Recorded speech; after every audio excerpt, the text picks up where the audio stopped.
Durante un tiempo creí que la vida podía ser simplemente eso: el vino, la música y la compañía de Nicolás. Cuando no salía de caza pasaba mis días junto a él. Caminábamos por las laderas del monte, compartíamos pan y vino al sol, y hablábamos hasta el amanecer en las habitaciones húmedas de la posada. Había en todo aquello una belleza que dolía, como si la felicidad fuera demasiado frágil para durar. Al principio solo hablábamos de cosas sin importancia: sus años de estudio, mis recuerdos del castillo, los pequeños fracasos, las personas que habíamos querido, pero poco a poco fuimos desnudando nuestras almas. Le hablé de mi vergüenza más antigua: la huida con los actores italianos.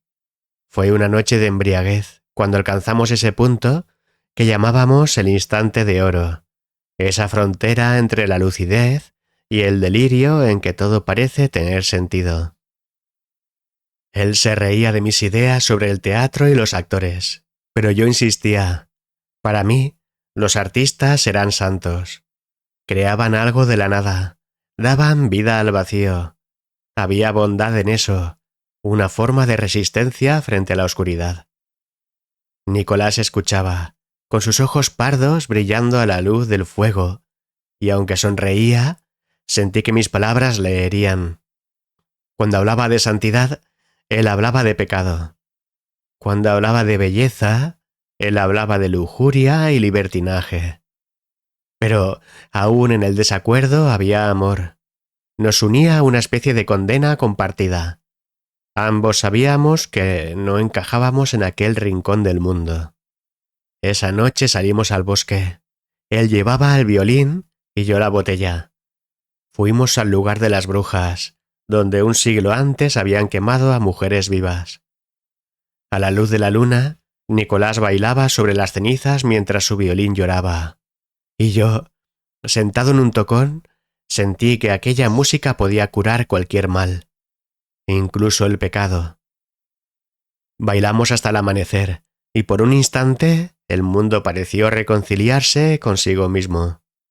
Poco después decidimos huir. París era la promesa que nos aguardaba al otro lado del miedo. Viviríamos de lo que pudiéramos, pero viviríamos. Esa noche sellamos nuestro pacto con vino y risas, pero dentro de mí germinaba algo más oscuro. Cuando hablé de la próxima muerte de mi madre, la conversación derivó hacia abismos que ninguno de los dos había pisado aún. Dije en voz alta lo que jamás había osado pensar: que no había Dios, ni juicio final, ni respuesta alguna, que morir era simplemente dejar de existir. En ese instante, algo se quebró en mí. Sentí que me asomaba a un vacío sin fondo. Vi el universo entero suspendido en su propio silencio, las estrellas muertas, el espacio interminable, y comprendí que no había nadie al otro lado. Grité. No podía dejar de hacerlo. Corrí hacia el castillo con Nicolás detrás, incapaz de detenerme. Durante días viví sumido en un terror sin nombre. Todo lo que veía, mi familia, los objetos, las paredes, me hablaba de la muerte. Interrogaba a todos. Nadie sabía nada. Me miraban como si estuviera loco, y quizá lo estaba. Solo mi madre no me rehuía. Cuando vino a verme, frágil, con el cabello gris cayéndole sobre el rostro, entendí que me amaba más de lo que nunca me había dicho. Me habló con ternura y con valentía. Me dijo que la muerte estaba estropeándome la vida y que debía irme a París, que quería morir sabiendo que yo iba a ser libre. No olvidaré aquel momento. La abracé y sentí que todo el amor que nos habíamos negado durante años se condensaba en ese único gesto. Cuando se fue, supe que la decisión estaba tomada. Esa noche corrí a buscar a Nicolás. Le grité que nos íbamos a París, que nada podría detenernos, y él rió, levantando un violín invisible en el aire. ¿De qué viviremos?, me preguntó. No lo sé, le dije, pero viviremos. Llegamos a París después de un largo viaje. Recuerdo el hedor del cementerio de Les Innocents, donde dicté mi primera carta a mi madre. Le conté que éramos felices, que París era espléndida, que todo era nuevo y luminoso. Le oculté la miseria.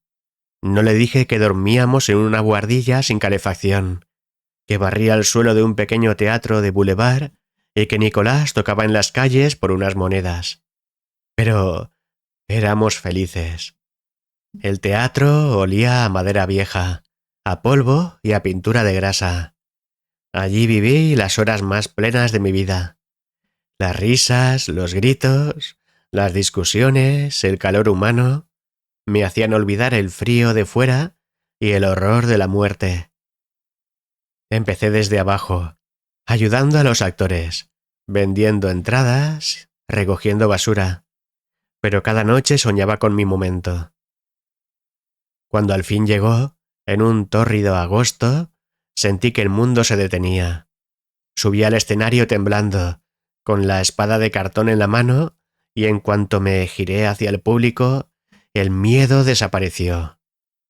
Me adueñé del escenario. Las risas del público eran como una corriente cálida envolviéndome. Era vida, pura vida. Al terminar, me temblaban las piernas. La gente se levantó a aplaudir, y una actriz, Flaminia, me besó en los labios. Renaud, el director, gruñó algo, pero me contrató. Esa noche Nicolás y yo celebramos el triunfo con vino y música.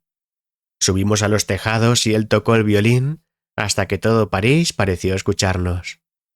Por un instante creí que la oscuridad había desaparecido.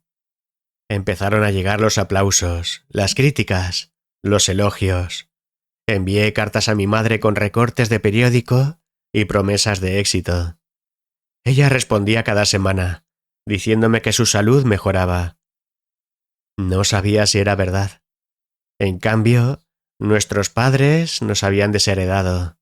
Pero no importaba. Estábamos en París y éramos libres. Aún así, la vieja sombra no me abandonó del todo. Llamaba a aquello mi dolencia de mortalidad. A veces, en medio del bullicio del teatro o entre las risas de los cafés, me asaltaba la imagen de los pobres durmiendo en la nieve, los niños enfermos, los cadáveres en las esquinas. Me estremecía y envolvía a Nicolás en mi capa, buscando calor. Entonces apareció él, un rostro blanco, definido, que me observaba desde la oscuridad de la sala. Al principio pensé que era imaginación mía, pero noche tras noche siempre estaba allí, inmóvil, con una sonrisa apenas visible. Cuando giraba la cabeza, desaparecía. Se lo conté a Nicolás, avergonzado. Él se rió. «Todo el mundo te mira», me dijo, pero aquel rostro no era el de un espectador cualquiera. Había en él una quietud antinatural, una intensidad que me helaba la sangre. Nicolás, por su parte, estaba cada vez más sombrío. Hablaba de su fracaso, de cómo nunca sería un gran violinista.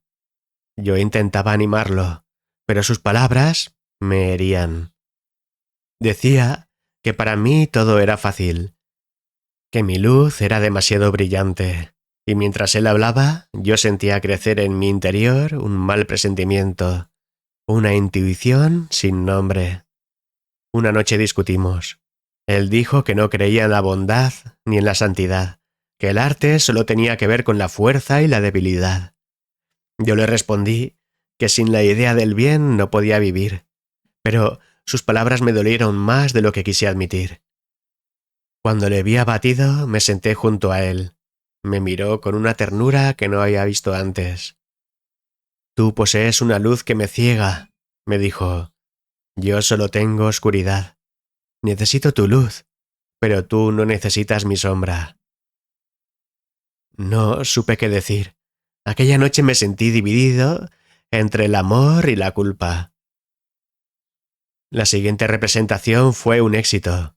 Improvisé un baile nuevo y el público rugió. Nicolás tocó una de sus composiciones y lo adoraron. Pero entonces, entre las luces, volví a ver el rostro, esta vez tan claro que casi olvidé mis líneas. Después del espectáculo, ya a solas en nuestra habitación, le conté a Nicolás lo que había visto. «Debe ser un actor de la Comédie Française», bromeó. «Alguien que viene a verte». Pero yo sabía que no. Aquella máscara blanca tenía algo de inhumano. Sus facciones parecían trazadas con tinta negra sobre un lienzo de cera. Y lo peor era la certeza, irracional, pero absoluta, de que sabía todo sobre mí. Los lobos, la capa forrada con sus pieles, el miedo que me había poseído en Auvernia. Nicolás me miró con ternura, como se mira a un loco. «Dentro de poco verás fantasmas», dijo. «Los fantasmas no existen», respondí, aunque en ese momento yo mismo no estaba seguro. Y entonces sucedió algo que me heló el alma.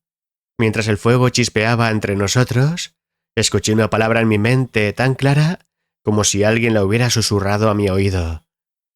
«Matalobos». Nadie la había pronunciado. Nicolás seguía en silencio. Me quedé inmóvil, sintiendo que toda la sangre abandonaba mi cuerpo. Por primera vez desde mi despertar en la posada, volví a sentir miedo. Un miedo puro, antiguo, como si algo invisible me hubiese señalado desde las sombras. Nicolás me abrazó, me besó en los labios y susurró: «Vamos a acostarnos». Pero yo sabía que el sueño ya no volvería a ser el mismo. Aquellos días en París fueron el preludio de algo mayor. Creí que había escapado del castillo, de los lobos y de la muerte. Pero en realidad, todo me había seguido hasta allí. La luz del teatro no disipaba la oscuridad, solo la hacía más visible. Y aquel rostro, con su sonrisa blanca entre las sombras del público, fue el primer aviso, el comienzo de otra historia, una que aún no comprendía, pero ya se había apoderado de mí.